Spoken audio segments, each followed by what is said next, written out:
User information. All Linux programs, with notable exception of init, are started by other programs or users. Init is a process started by the system. This init process is responsible to create all other processes in the system.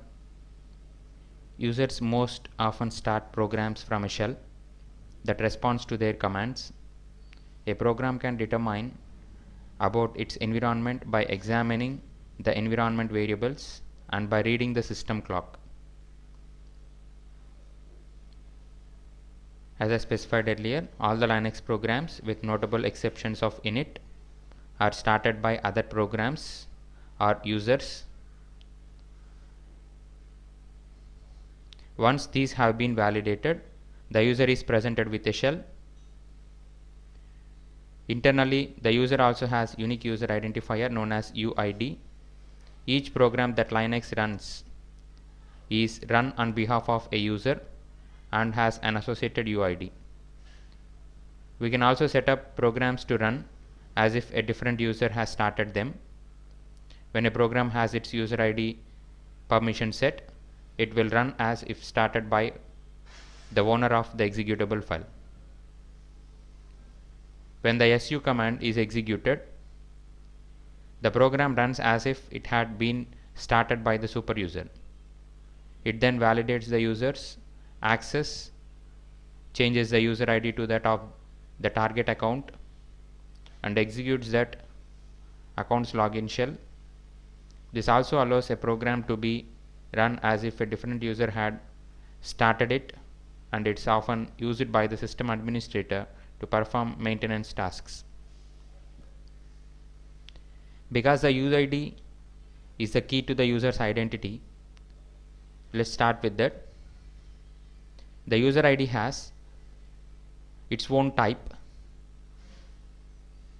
UID underscore T, defined in sys/types.h.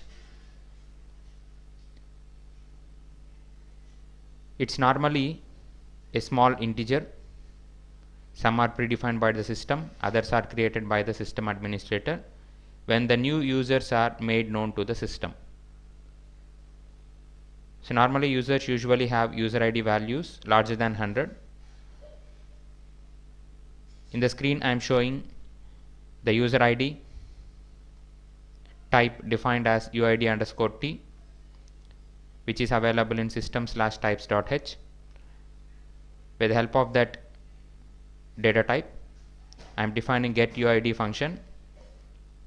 That is the syntax of getUID function, and getLogin function of character type. The getUID function returns the user ID with which the program is associated, and this is usually the UID of user who started the program. But the getLogin function returns the login name associated with the current user. The system file /etc/passwd that is showing on the screen contains a database dealing with the user accounts. It consists of lines, one per user, that contain the username, encrypted password, user identifier, group identifier, full name, home directory, and default shell.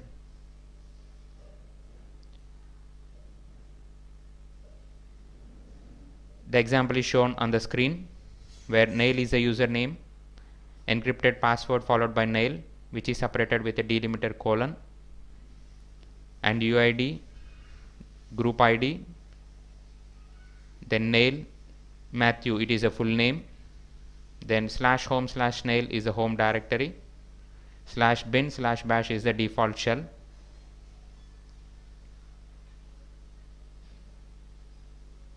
If you write a program that determines the UID of the user who started it, we should extend it to look into the password file to find out the user's login name and full name. We don't recommend this because modern Unix-like systems have moved away from using simple password files to improve the system security. Many systems including Linux have the option to use shadow password file that don't contain any useful encrypted password information at all, which is often held in /etc/shadow, a file that ordinary users cannot read. For this reason, a number of functions have been defined to provide a standard and effective programming interface to this user information. So that is shown on the screen now. The password database structure defined in pwd.h includes the following members: password name, user ID, then group ID, user's home directory, user's full name, and user's default shell. These are the members of the password database structure PASSWD defined in pwd.h header file. Now I will show you an example program regarding the user information.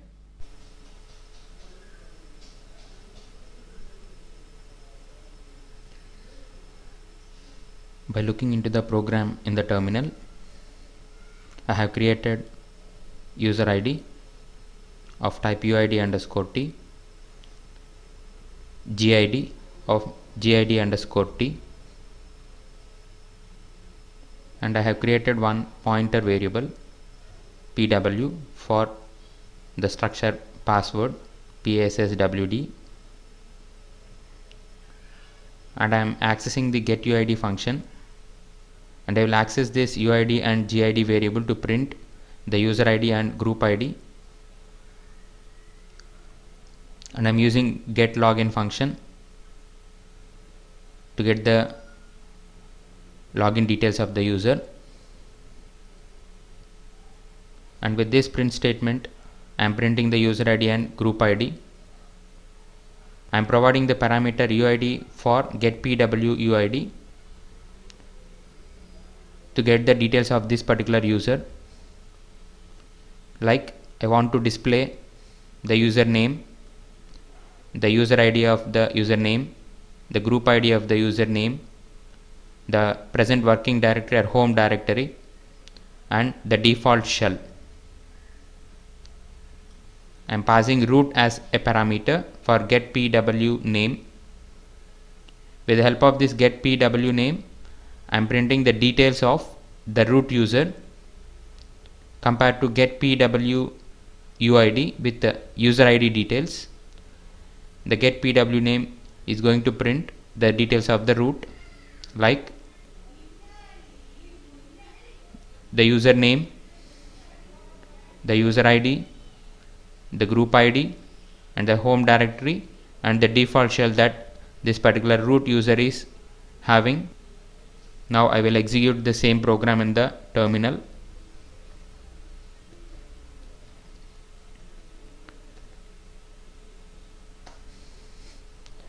So I am compiling the program with cc command.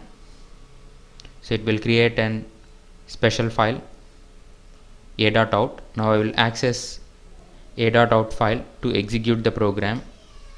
So it shows user is null and user ID is UID = 1000 and GID = 1000,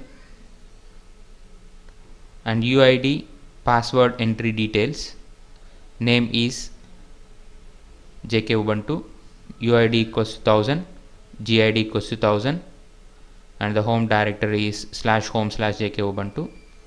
Then default shell is bash shell. As I am using the Linux subsystem in case of Windows, so the user ID displayed in this output is null, and user ID is UID is 1000 and group ID is 1000, that is displayed, and the home directory and default bash shell is displayed. That is related to the UID which was displayed with the help of getPWUID function with parameter UID. And the next two lines, so this is displayed with the help of getPWName of root. So this is the information about the root details, like name is root, UID is 0 and group ID is 0, home is equals to /root, shell is /bin/bash. Now we will see the host information. Host information can be useful in a number of situations. You might want to customize a program behavior, or depending on the name of the machine it's running on in a network, say a student's machine, or it may be an administrator machine. And for licensing purposes, you might want to restrict a program to run on one machine only. All this means that you need a way to establish which machine the program is running on. The syntax of get hostname is shown on the screen, which is available in Unix standard header file. As I already specified, host information can be useful in a number of situations. You might want to customize a program behavior depending on the name of the machine it's running on in a network, like a student machine, or it may be administrators. So for licensing purposes, you might want to restrict a program to run on one machine only. So we can obtain the network name very easily with the get hostname function, and the get hostname function writes the machine's network name into the string name. The string is assumed to be at least name length characters, which is specified on the screen, that is NAMELEN, that is the variable. So the name length characters long. Get hostname function returns 0 if it is success, otherwise -1 on error. And we can obtain more detailed information about the host computer from the uname system call. The syntax of uname system call is shown here, which is available in utsname.h header file, that is available in system folder, and it contains one parameter called the name. The uname function writes the host information into the structure pointed to by the name parameter. The uname returns a non-negative integer on success and -1 otherwise, with error bit set to indicate an error. The utsname structure defined in system/utsname.h must contain at least these members, that is utsname member. One is system name, that is operating system name, then host name, release level of the system, version number of the system, and hardware type. Now I will show a simple example regarding the host information, where I have saved the file name with hostget.c. Now I will open the program hostget.c. So this is the program. In this I have used get hostname function with two parameters. What is the name of the machine, and this is the length. Now I am printing the computer host name with the name of the variable that I has passed as the parameter for get host name, and I will print system is the system name followed by the machine name, and I am printing node name, the release and version of the particular system. Now when I compile this program, so it was compiled successfully, ./a.out to execute the program. The output shown here is computer host name is the name of the machine, that is jk-pc, then the system is Linux on x86_64 hardware. When we look into the program here,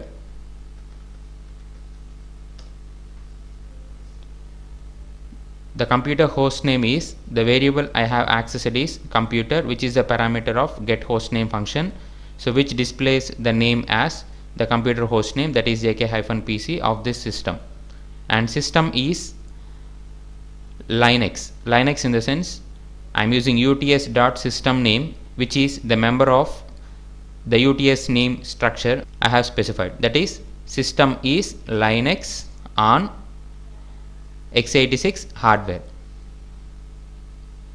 Similarly, I am printing the node name, which is similar to that of the system name, that is a host name, that is jk-pc, and the version is, I am specifying the release followed by version.